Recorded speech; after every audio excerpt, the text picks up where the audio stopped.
Different ஸ்டைலில் அதே 1 2 3 மேகியை வந்து டிஃப்ரெண்ட் ஸ்டைலில் பண்ண போகிறோம்.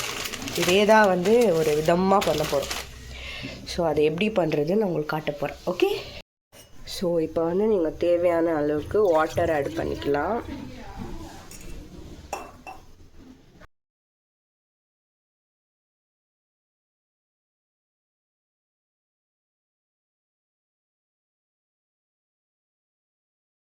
பார்த்திங்கன்னா நம்ம மேகியெல்லாம் போட்டாச்சு. இப்போ அதுக்கு தேவையான அளவுக்கு நம்ம வாட்டர் போடணும். லேக் ஆஃப் வாட்டர் கைஸ், அதனால் நம்ம எக்ஸ்ட்ரா ஊற்றிக்கலாம். உங்களுக்கு தேவையாக இருந்தால் குட்டி குட்டியாகவும் பண்ணி போடலாம். பட் எங்கள் வீட்டில் வந்து அப்படி சாப்பிட மாட்டாங்க. தே லவ் டு ஈட் அப்படியே இந்த கொரியன்லலாம். ஸோ இந்த மாதிரி ஒரு கடாய் வச்சுக்கோங்க. அங்கே மேகி பாயில் ஆகிட்டுருக்கு. ஸோ இப்போ என்ன பண்ணுறீங்கன்னா, once it get heated completely தெரியலையா, ஸோ நம்ம வந்து அதுக்கான ஆயிலை வந்து இப்போ நம்ம ஊற்ற போகிறோம். So it's getting boiled.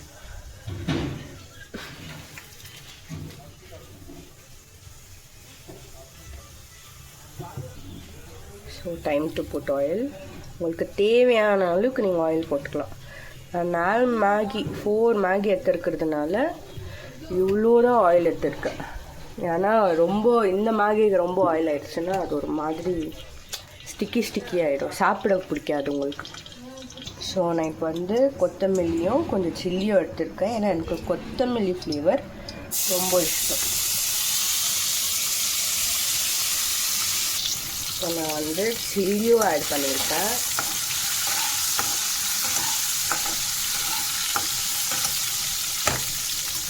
இது ஓரளவுக்கு பாயில் ஆகிடுச்சு கைஸ்.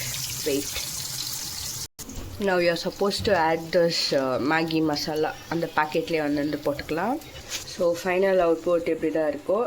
இப்போ நீங்கள் பார்த்தீங்கன்னா I just mixed everything into this masala and இப்படி தான் உங்களுக்கு மேகி வரும். And it's gonna taste very well guys. Wait பண்ணுங்கள், பார்க்கலாம், ரிவ்யூ பார்க்கலாம். So this was the final output guys.